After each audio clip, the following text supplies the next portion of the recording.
Good evening, everyone. Thank you so much for joining us for We Raise Foundation's inaugural State of the Organization. I hope you enjoyed the photos that you just saw. We're always happy for a chance to highlight our grantee partners and those they serve, and that's the faces that you just saw while we were waiting to get started. For those of you who don't know me yet, my name is Shannon Durio. You've probably gotten a letter or a voicemail from me at some point. I joined the team last year as the Vice President of Development. I am based in St. Louis. I live here and work from here, but I spend a lot of my time traveling to meet our donors and grantee partners around the country. If I haven't met you yet, I really hope to do so in the year ahead. Because our supporters like you live near and far, we thought a virtual event like this would be a meaningful and really convenient way to gather. We have a couple different purposes for our evening tonight. First is just to say thank you so much for all of you who support our work. Some of you for decades, some of you just recently began to get involved. Thank you. Tonight, we want to share with you what your generosity is accomplishing in the world through We Raise Foundation. We'll give you some insights on what makes We Raise Foundation unique, and we will also offer you the opportunity for you to ask us what is on your mind. Before we jump in, just a couple of housekeeping items. We're all used to Zoom by now, but just a quick couple of things. If you have questions that you'd like for us to answer this evening, this is your chance. Feel free to type them into the Q&A button at the bottom of your screen. And our team will be monitoring them as they come in tonight, and there will be time at the end for us to respond to those. Some of you already sent in questions in advance. Thank you, and we will get to those tonight as well. Also, several people have already asked. This event will be recorded, and you'll have access to the full presentation after this evening. So don't worry about taking notes or taking screenshots or trying to take pictures of your screen. Everything you need to know later on will be available in this presentation just a couple of days from now. And now I'm excited to introduce you to our speaker for this evening, We Raise Foundation's President and CEO, Paul Miles.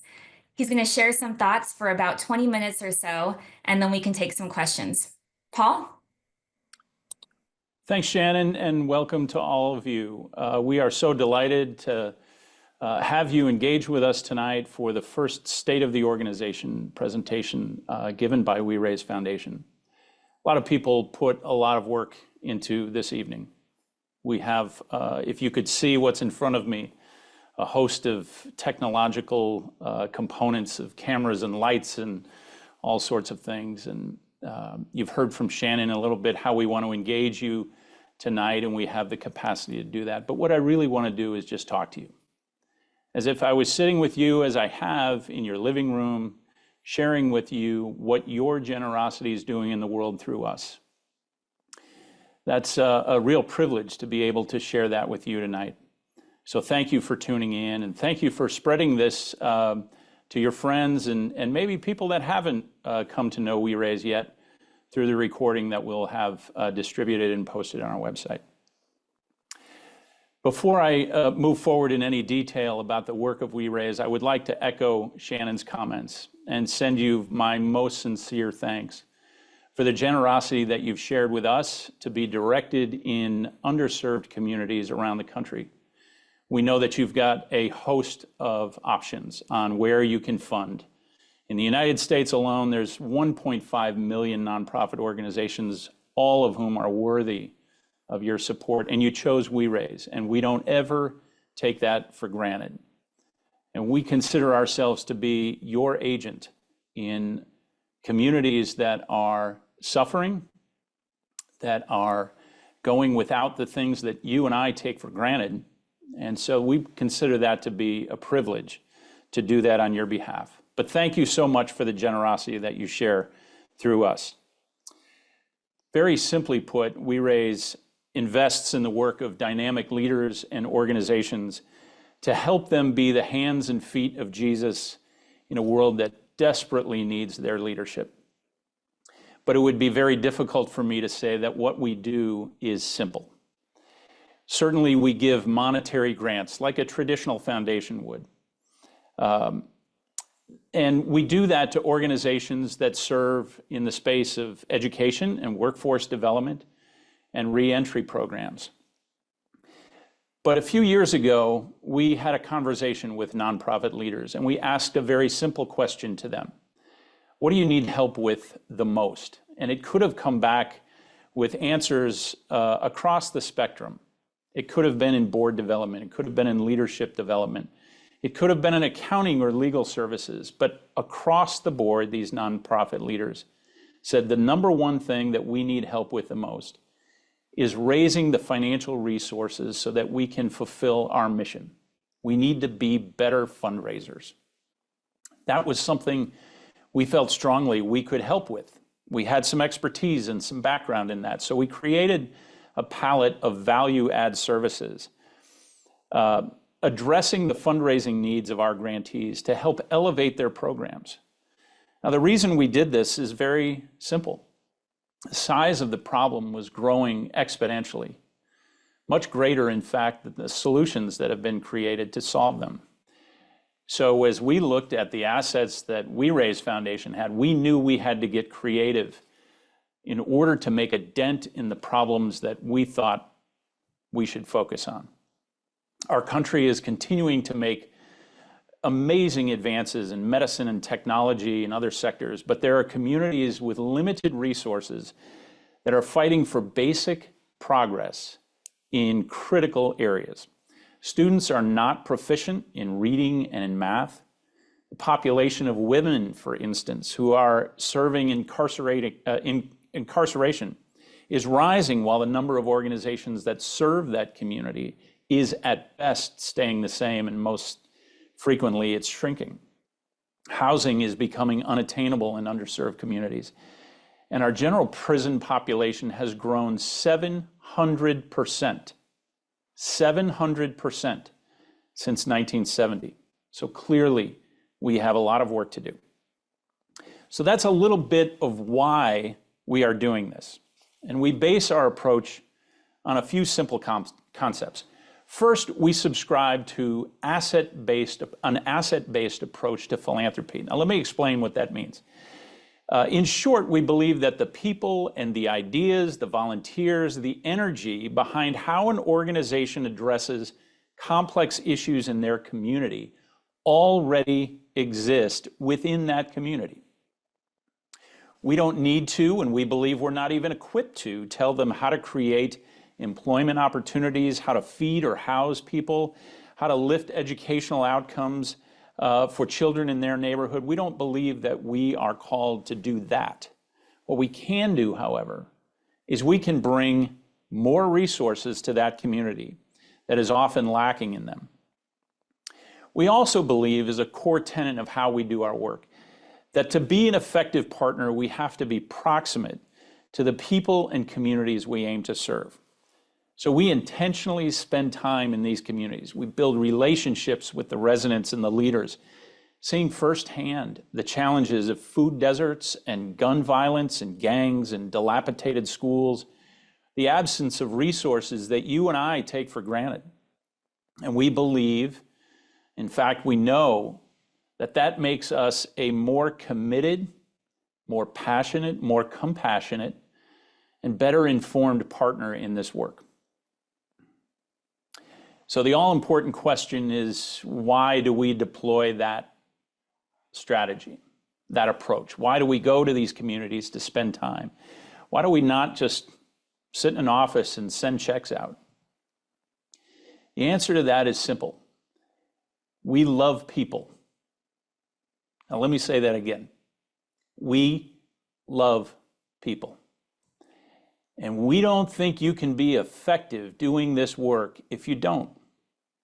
We spend each day trying to become better at multiplying your generosity, and yet we remain certain that the people that we serve are giving us far more than we're giving them. Now, our path to this place is long, nearly 120 years now, but it is consistently marked by our own evolution. We started because a group of people in suburban Denver, specifically Wheat Ridge, Colorado, saw people coming to their community who were suffering with the disease of tuberculosis. And they were coming to Colorado because the climate was beneficial for people with respiratory illnesses. And they responded. Now, the question was, why did they respond? It's the same reason we respond today. They loved people. And they couldn't stand idly by where there were people suffering in their midst. And so they got proximate to the people and the problem.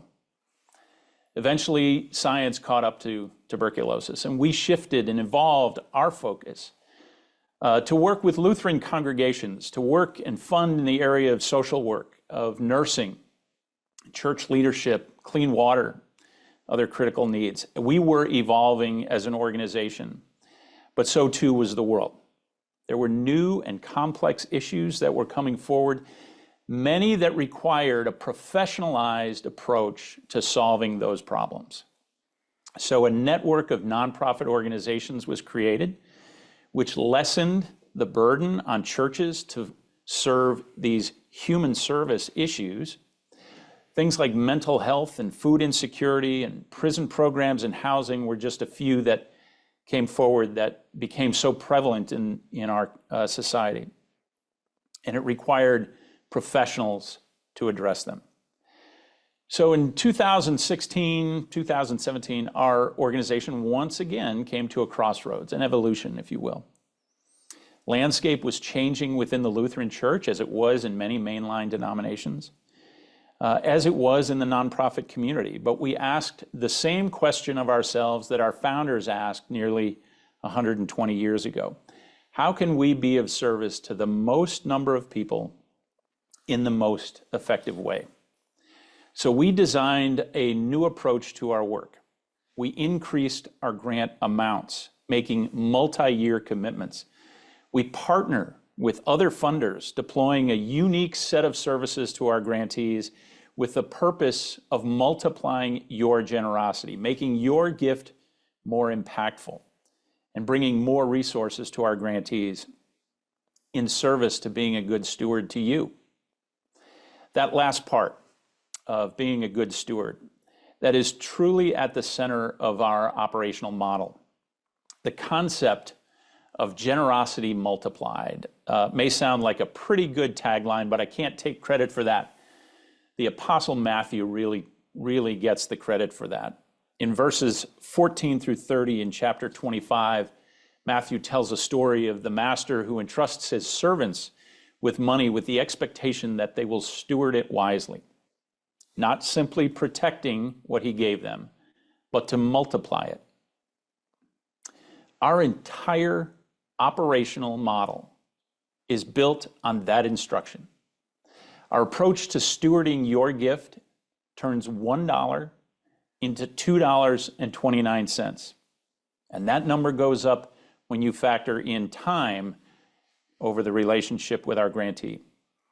Now, after we developed these concepts, we set about finding innovative ideas and organizations that could take full advantage of what We Raise had to offer. And in the past several years, we've done a couple of things that we wanted to share with you. We think are important for you to know about how we're using your gifts.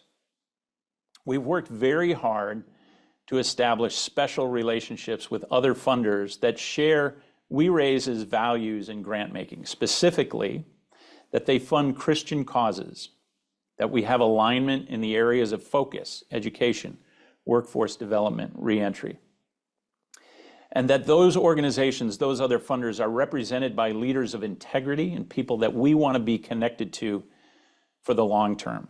And we are blessed to work closely with several other significant funders. Here in Chicago, a group called the Migmer Fund, Migmer an acronym for Much is Given, Much is Required.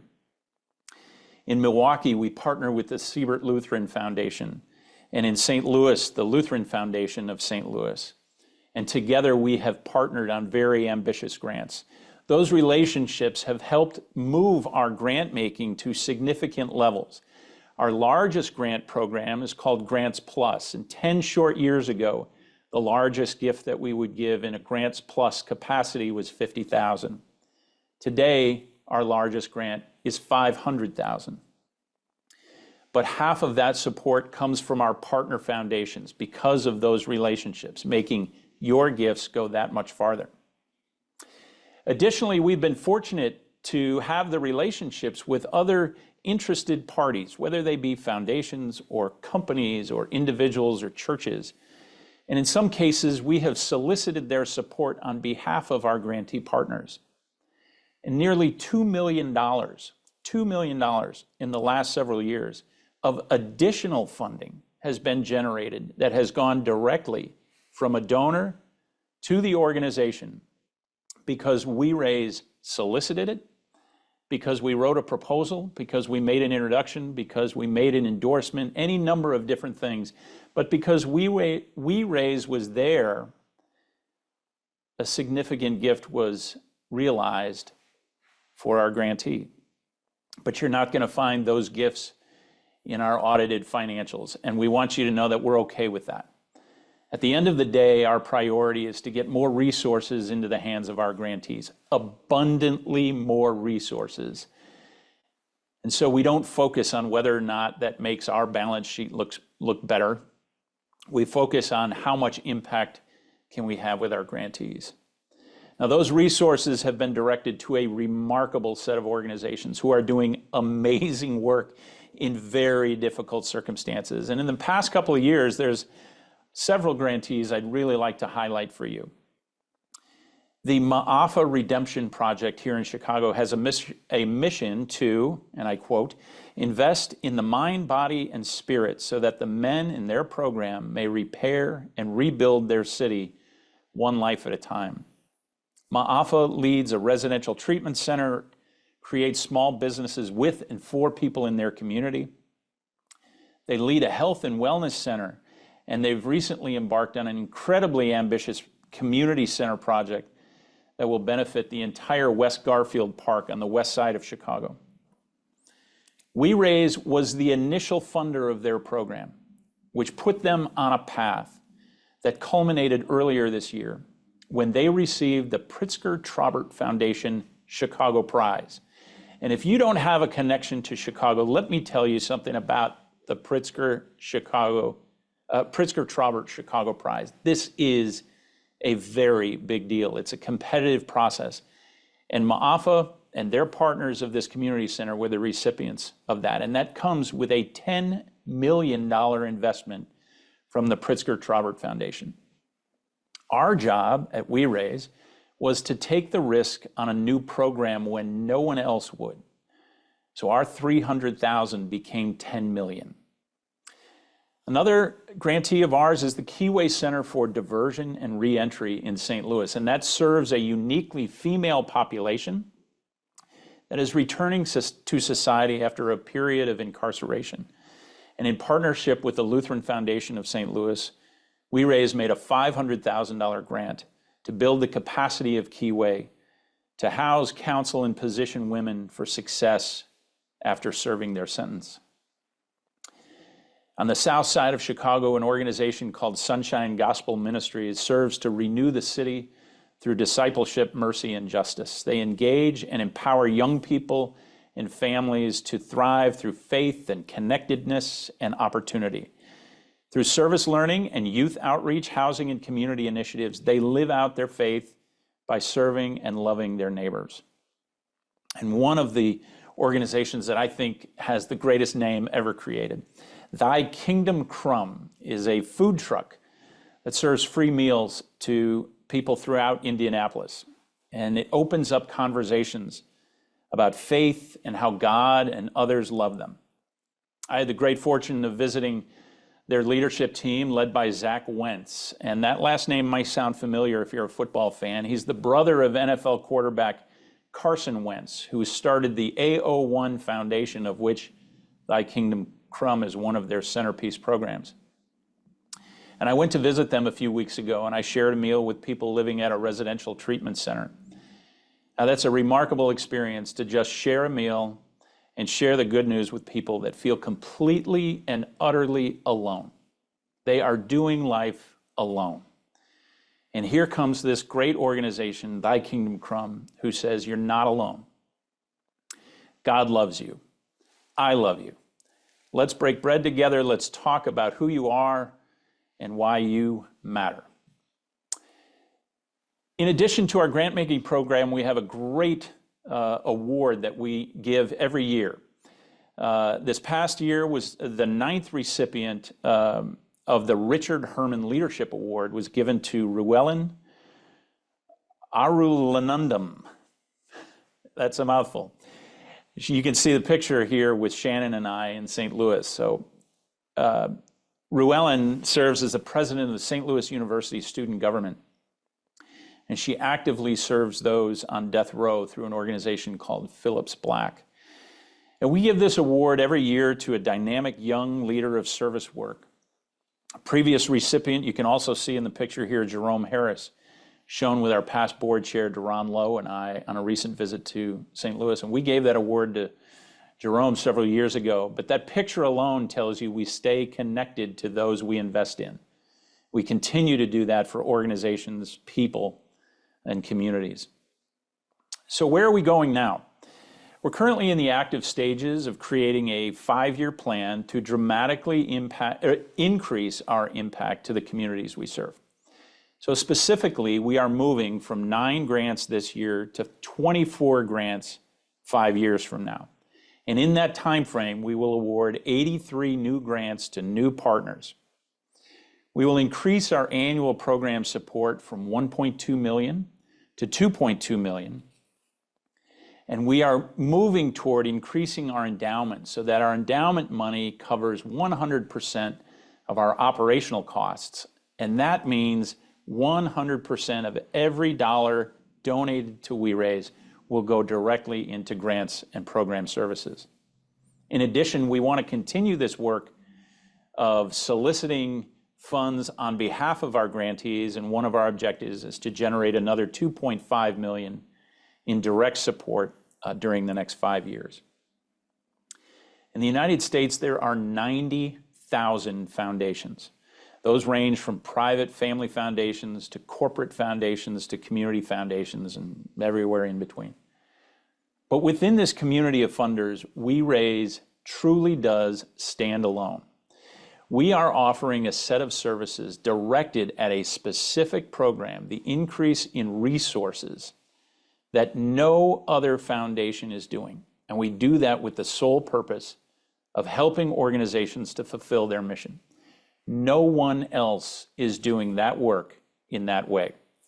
We do this through several unique value-add services. One is a comprehensive resource development assessment.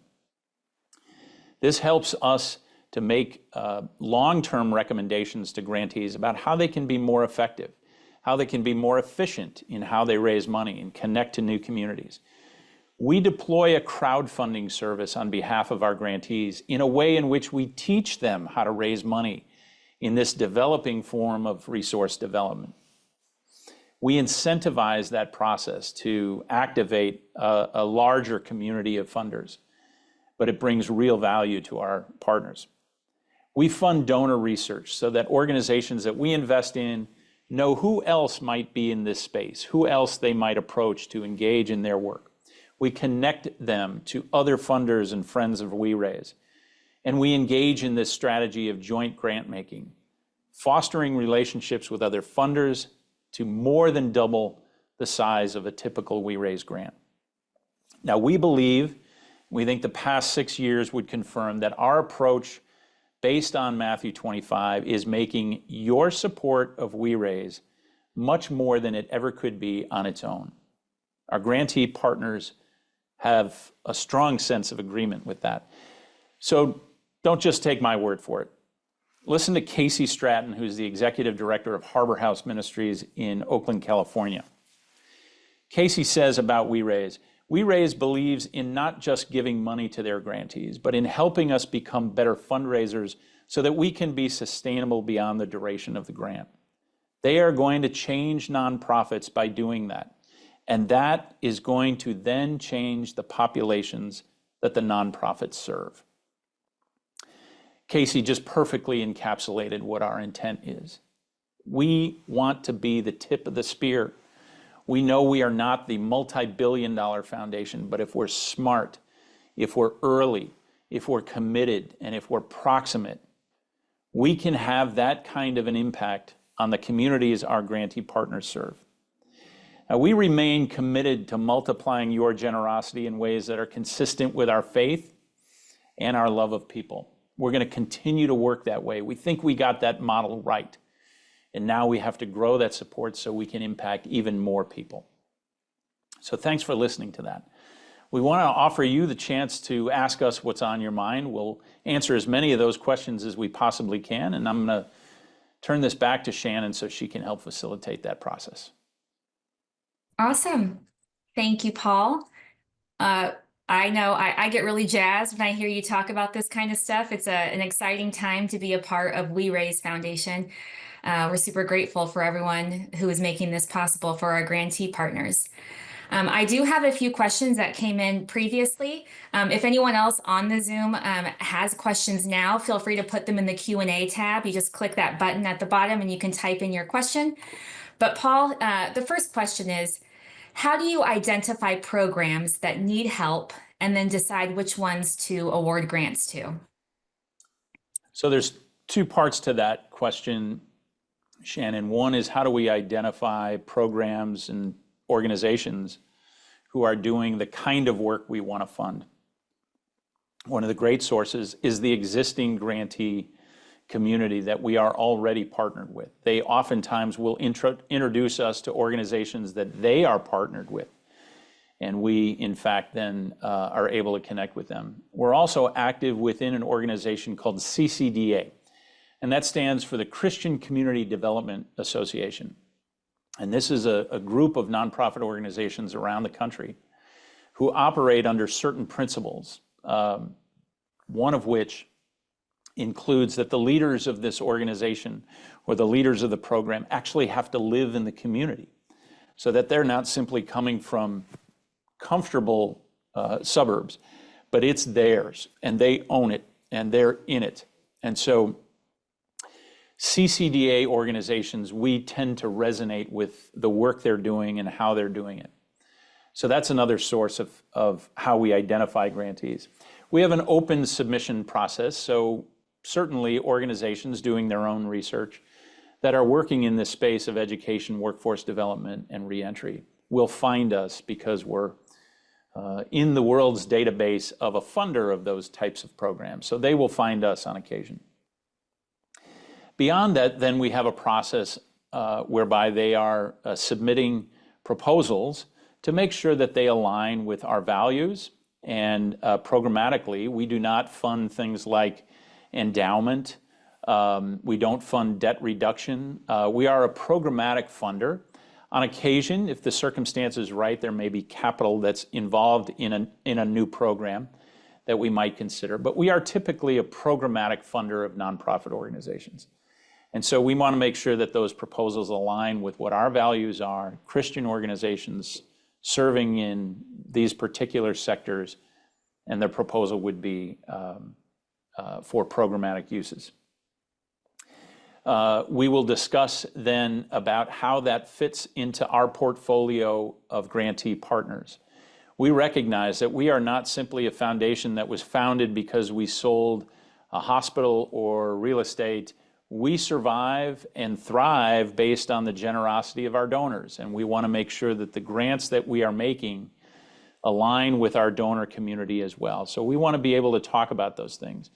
We haven't always made grants that allowed us to do that. I can think of a couple in which they were so incredibly complex, it was difficult for us to convey that in a letter or in a brochure. And we want to be able to convey what our donors' dollars are doing in the world. And then finally, we look at these things because we are an early funder of new programs, and we like that space. But we do have an eye toward whether or not this program can scale. What I mean by that is it replicable and can it grow with the right investment? And we are a bigger risk taker than most foundations. Most foundations require years of programmatic success that they can look on. It's a safe bet. We're a bigger risk taker. We're more of a startup funder of new programs. So we'll absorb that risk with the eye toward, if we could be the first in, it may ultimately become something like the Ma'afa Redemption Project, where other significantly larger funders will come in who are a little bit more risk averse. That's great. Thanks, Paul. We have a couple more questions. The next one is, in what areas are you seeing the grants make the greatest impact? And this could be based on geography or program audience. What would you say? So geography plays a role for us, and there's a reason that it does. We've kind of identified Milwaukee, Chicago, and St. Louis as what we might say priority communities. Not the only communities we're granting, but that is where we have these relationships with other funders. And those funders are geographically restricted, and that we don't have that restriction, but they do, and so we respect that. The Siebert Foundation funds in Southeast Wisconsin. They're not going to fund in California or Texas or Florida. So we're going to do some work with Siebert in Wisconsin, and same with the foundation in St. Louis, the Lutheran Foundation in Mi'kmaq here in Chicago. So where we can take advantage of those kinds of partnerships to become bigger grants, more impactful, we will do that. We are starting to make now some of those six-figure grants outside those communities. And then our Emerging Leader Grant program is a truly national program, funding emerging leaders and nonprofits still within this similar mission space. And so we know that we've been incredibly impactful, and we want to take those learnings from Chicago, Milwaukee, St. Louis into other communities and hopefully expand our impact. As we look at the types of programs, again, we're most impactful for a young, developing, and in some cases, brand new program. That is where we can have the most influence and get something started that we think has the opportunity to grow and scale. And we're good at identifying those components that will influence scalability. But that's a space that we think we're most impactful. Agreed. You had mentioned earlier, and someone has asked a follow-up question, but how much money needs to be added to the endowment in order to meet the goal of paying all operational expenses? Yeah, we essentially need to go from about 10 million to 30 million. And that would then provide the residual interest that would cover the operational costs of the foundation. And so as we grow our grant support, we want to get to a place where donor dollars are 100% directed toward our grants and program services. We'd love to have that day celebrated by our entire community, our donor community in particular. And we look forward to that day. But right now, the endowment provides some much needed resources for us, but not the entirety of our operational cost. We are a lean organization. We take that very seriously. But we would like to be able to say to our donors, 100% of every gift that you give goes directly into grants and services. Great. And I think as you highlighted some of our key partnerships with other grantees that we've made in the last few years, Paul, it's clear that there's a strong vetting process. We invest in programs that we believe can be sustainable, and we help them in that process, learning how to be more sustainable. But the question is, what happens to the program after the grant is finished? Are they all able to continue offering their program? Yeah, we are particularly careful to ensure that the grant that we make, because oftentimes it may be the first grant of significance to a new program, could be the very first, but certainly the first of its kind at the scale that we do. If that first grant occupies an unhealthy percentage of the entire responsibility of the program, then we are very cautious about making a grant that might fund 75% of a program cost. That's too much reliance on one funder. So for us, we're looking somewhere in the neighborhood of 25% perhaps of a new program would be covered through a We Raise grant. But the other part of that is we want to be very intentional about helping them get better at raising their own funding for that program. Our We Raise grantees in the first 3 years of our partnership with them, their fundraising has increased on average 34%. What we hope is that a grant from We Raise at the end of our grant relationship would occupy a very small percentage of what their new budget would be then.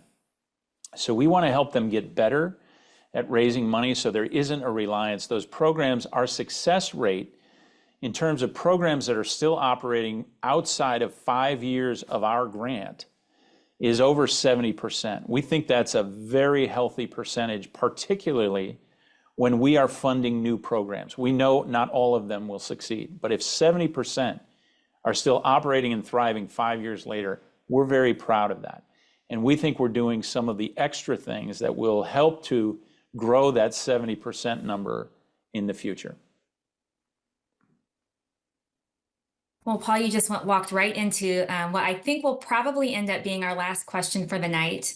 But how would you describe the specific ways that you will grow your efforts to train nonprofits to become more proficient at fundraising? And this is one of the things as a former grant writer in my career that drew me to We Raise.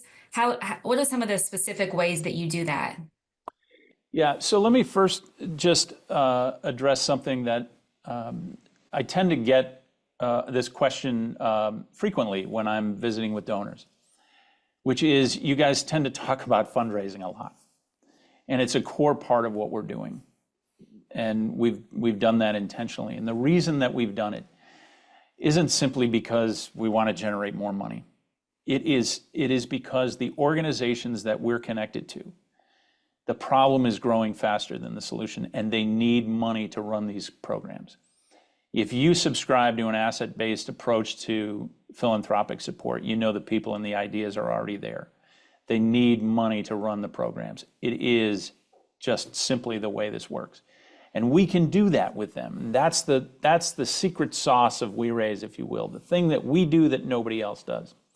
But fundraising, we know, is an evolving sector.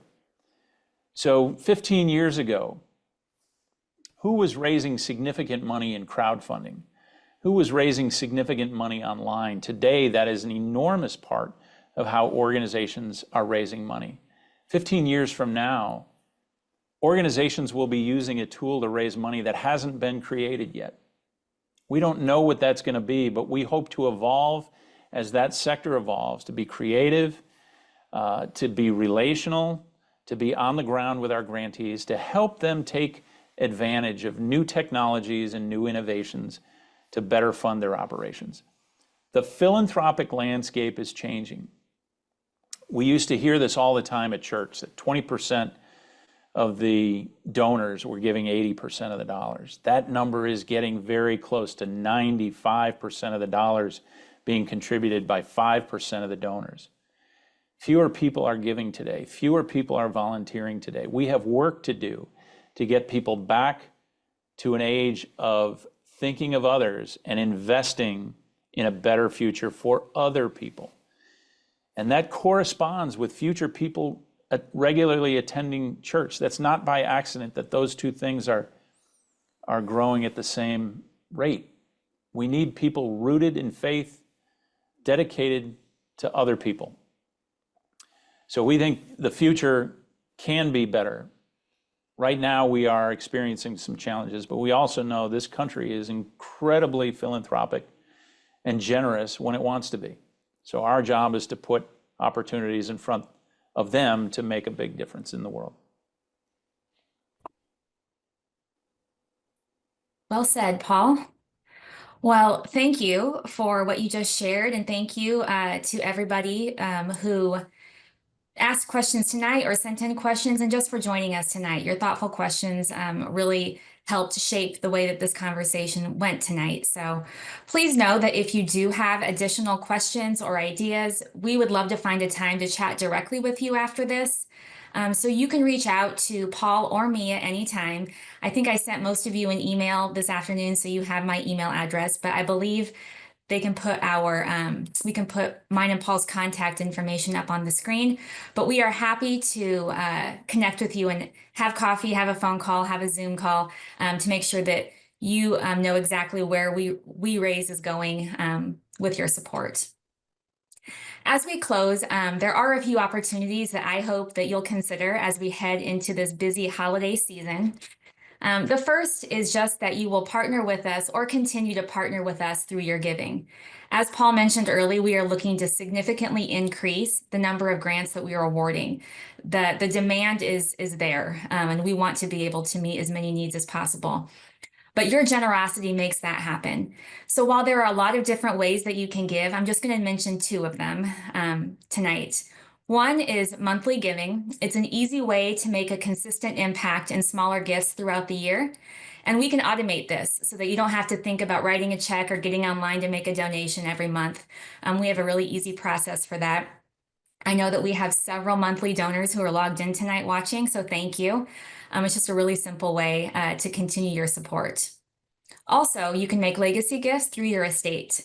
So by leaving a planned gift or naming We Raise Foundation in your will, you ensure that your legacy of love for and service to Christ continues for years to come. Information about both of those ways and all of the other ways that you can financially partner with We Raise Foundation can be found on our website under the Ways to Donate section. Beyond the financial support, we could really use your help in just spreading the word. By amplifying our mission and our vision to the broader community, we will see more lives changed and more communities transformed, but we need your help to do that. The first way is time sensitive, this is seasonal, Christmas seals. You can put these stickers on your holiday cards or personal correspondence and share the light of Christ through We Raise. You should have received these in the mail recently. If you didn't, or if you need more, just let us know and we'll get those to you. I think it's for We Raise people, it's Wheat Ridge people, it's one of the best parts of the year, I think. Also, you can follow us on social media, Facebook, Instagram, X, formerly known as Twitter, and LinkedIn. And when we share stories of impact there and talk about the work that our grantees are doing, we would love it if you would share those posts with your own networks as well. Another way to help spread the word is to host a small gathering of your friends, families, colleagues, church groups, anyone. Host a gathering, and we are happy as We Raise staff to come out and talk about the impact of your generosity for our grantee partners. If we have a local grantee partner in your area, we will invite them as well so that they can talk about the impact of your gifts. Lastly, we just hope that you'll support us with your prayers as we seek to support leaders and organizations who are serving as the hands and feet of Christ in our communities. We covet your prayers, they keep us going, and they certainly keep our grantee partners going as they are serving on the front lines in our communities. Thank you again for your time tonight, for your longtime friendship to We Raise, and for your partnership in the future. We're incredibly thankful to each and every one of you and pray that you have a blessed Advent season ahead. Thank you so much, and the recording of this event will be sent out to you later, but have a wonderful evening and happy Thanksgiving.